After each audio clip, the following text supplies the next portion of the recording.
Hello everyone, welcome to back एक बार फिर से। तो दोस्तों, आज की इस वीडियो में हम अकाउंट से संबंधित प्रश्न कवर करेंगे। तो ये क्लास आपके लिए मोस्ट इम्पोर्टेंट रहेगी, जो अकाउंट्स पोस्ट कोड 932 के लिए। और वीडियो को आखिर तक देखना।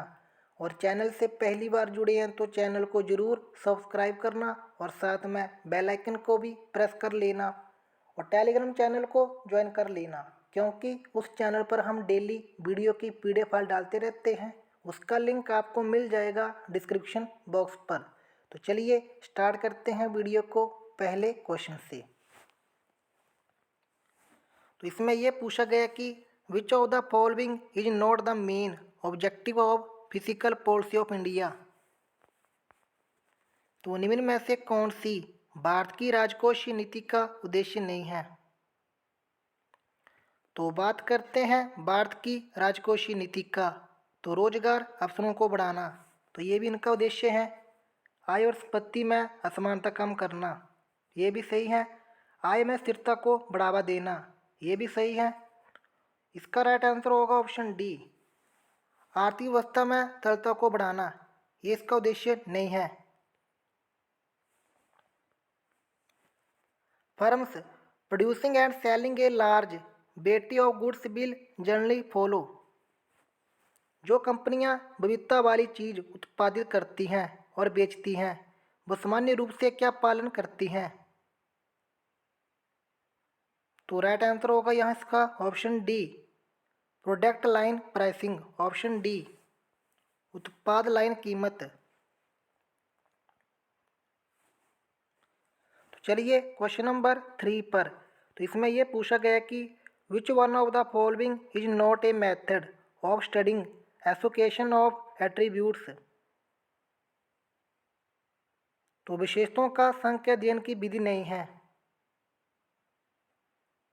तो concurrent division method, option A.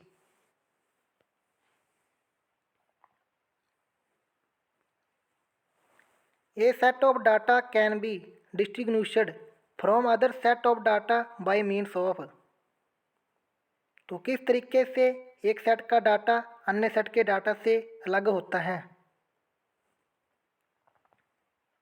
तो ये होता है सेंट्रल वैल्यू, डिस्पर्जन, स्क्यूनेस और कर्टोसिस। ऑप्शन सी।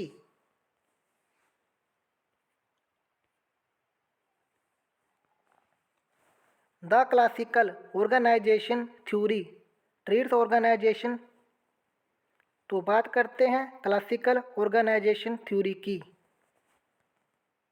तो राइट आंसर होगा यहाँ पर क्लोज सिस्टम। ऑप्शन बी, बंद प्रणाली।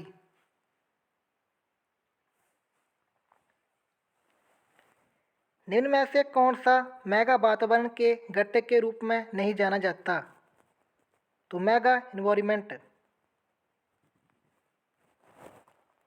तो राइट आंसर होगा यहाँ पर option D, organisational culture.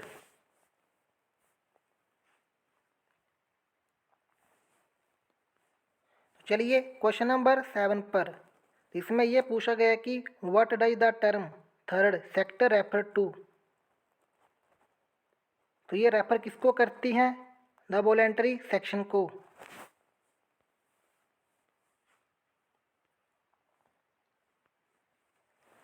The competition which satisfy a particular category of desire is called. ऐसी प्रतियोगिता जो एक निश्चित स्तर की जरूरत को संतुष्ट करती हैं, तो वो कहलाती हैं। राइट आंसर होगा ऑप्शन सी।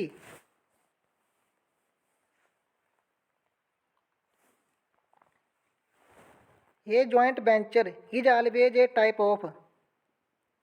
तो जॉइंट वेंचर हमेशा किसका प्रकार होता है, ये एक। राइट आंसर होगा option A, strategic alliance.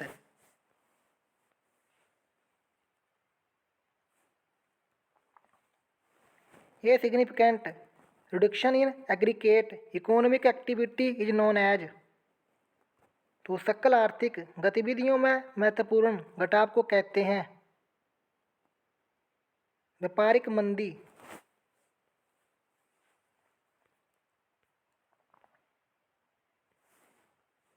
Question number 11। तो इसमें ये पूछा गया कि economic planning is a institutional future of, तो आर्थिक नियोजन का आवश्यक लक्षण कौन सा है? सामाजिक अर्थव्यवस्था।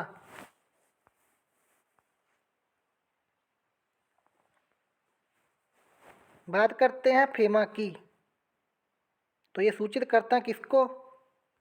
फॉरेन एक्सचेंज मैनेजमेंट एक्ट को, ऑप्शन बी। और दोस्तों कमेंट करके बताना फेमा की स्थापना किस वर्ष में की गई थी।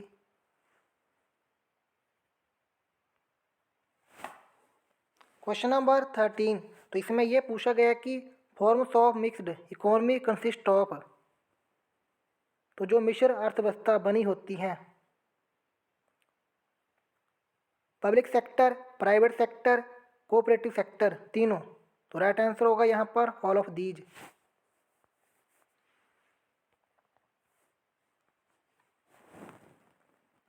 निम्न में से कौन सा मशीनरी का भाग नहीं है लेकिन वो औद्योगिक विभाग सुलझाता है? Is not part of machinery. तो राइट आंसर होगा बेज coat.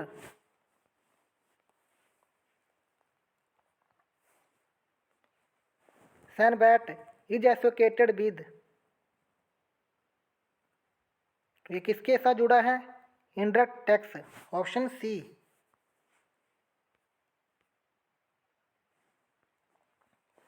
National Stock Exchange of India certified by,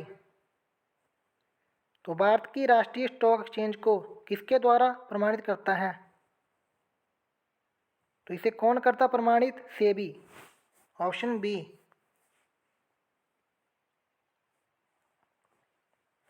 question number 17, the pre liberalisation era of India economy was under the grip of, तो भारत की अर्थव्यवस्था का उदारीकरण पूर्व युग की किसके साथ पकड़ में था? तो राइट आंसर होगा option D, unfavourable and alarming balance of payment, option D.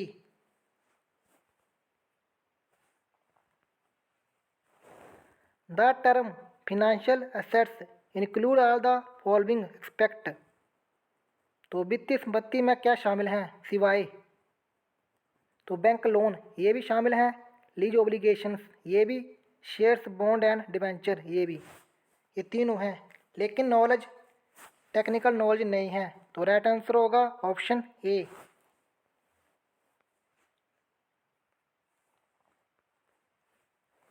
Assets which does not required provision for depreciation, तो वह संपत्ति जिसको मूल्यह्रास के प्रावधान की आवश्यकता नहीं होती है। तो लूज टूल्स इसको भी होती हैं, लाइव स्टॉक को भी, एसेट्स को भी, लेकिन लैंड को नहीं होती। तो option A.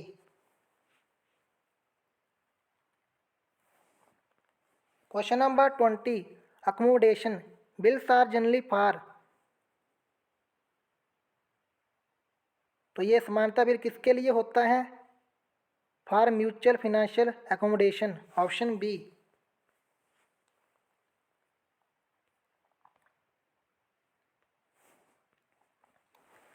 Vertical analysis of financial statement is also known as, तो वित्तीय विवरणों का विश्लेषण वर्टिकल कहलाता है। तो राइट आंसर होगा ऑप्शन डी, दोनों A and C, dynamic analysis, structure analysis.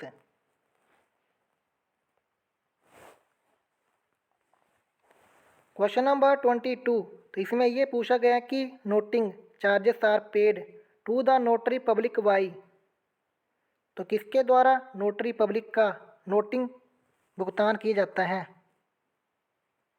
तो drawer of the bill, endorser, bank, तीनों के द्वारा। तो राइट आंसर होगा यहाँ पर option D, all of these. FIFO method is advisable during a period of, तो राइट आंसर होगा मूल्य में गिरावट, falling prices.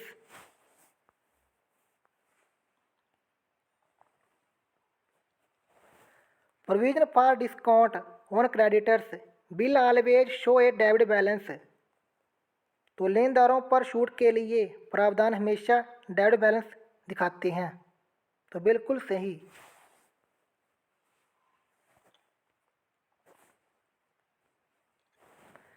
Under sum of year digit method depreciation year by year.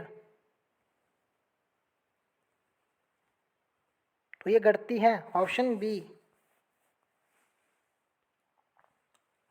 तो चलिए क्वेश्चन नंबर 26 पर।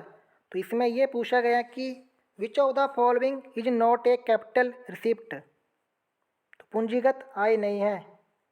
तो receipt from sales, fees receive for service, interest on investment. तो ये तीनों। तो राइट आंसर होगा यहाँ all of these.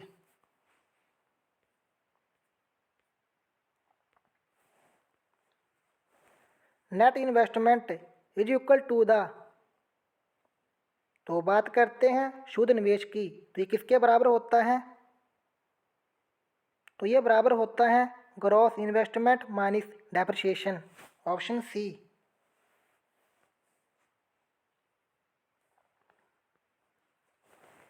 Where is the closing stock appearing in the trial balance is shown. तो जो ट्रायल बैलेंस में क्लोजिंग स्टॉक होता है, तो हम उसको कहाँ पर दिखाते हैं? बैलेंस शीट में, asset side. In the virtual inventory system stock taking. तो स्टॉक क्या लेता है? कंटिन्यू, ऑप्शन बी, लगातार।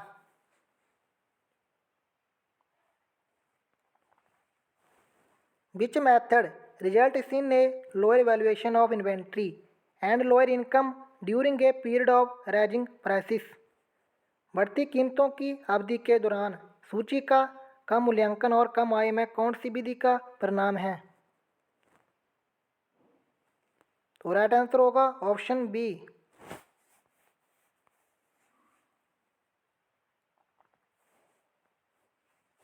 तो चलिए क्वेश्चन नंबर 31 पर। According to AS depreciation accounting issued by the ICAI change in method permitted. तो दोस्तों कमेंट करके बताना ICAI की फुल फॉर्म। तो 31 का राइट आंसर होगा यहाँ option B, retrospectively.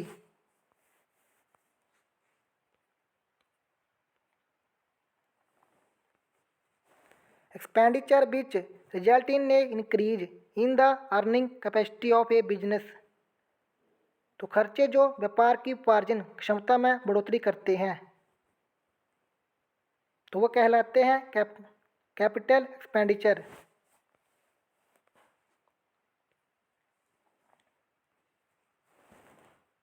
In case of renewable of the bill interest is calculated for the period of.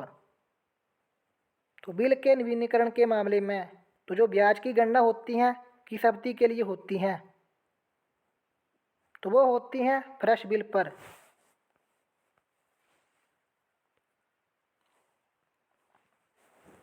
If there is an error in nominal account it shall directly effect. तो यदि नामात्र खाते में त्रुटि हो तो वो प्रत्यक्ष रूप से प्रभावित करता है किसको? प्रॉफिट एंड लॉस अकाउंट को।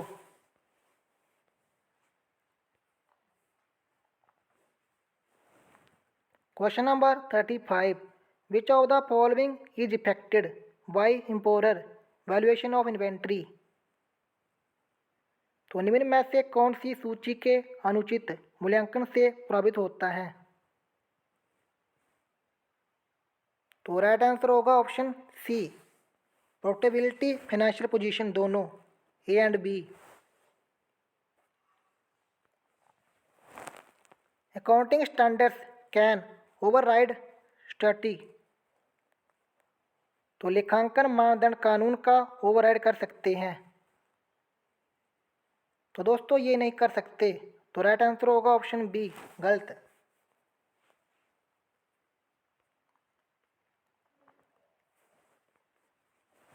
Manish, an accountant, has wrongly debited sales account by 200 instead of credit by its 200, तो what type of error?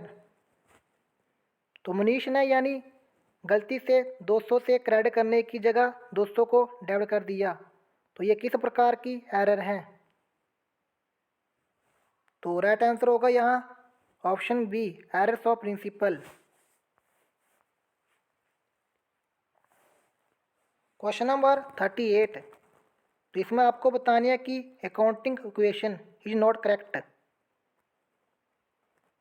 तो राइट आंसर होगा ऑप्शन सी, ये बिल्कुल भी सही नहीं है, बाकी तीनों सही हैं।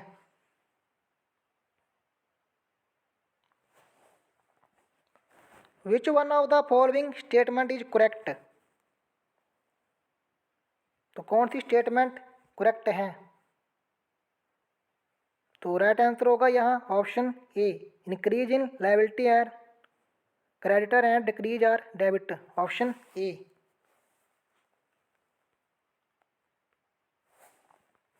Question number 40, which of the following statements is are correct,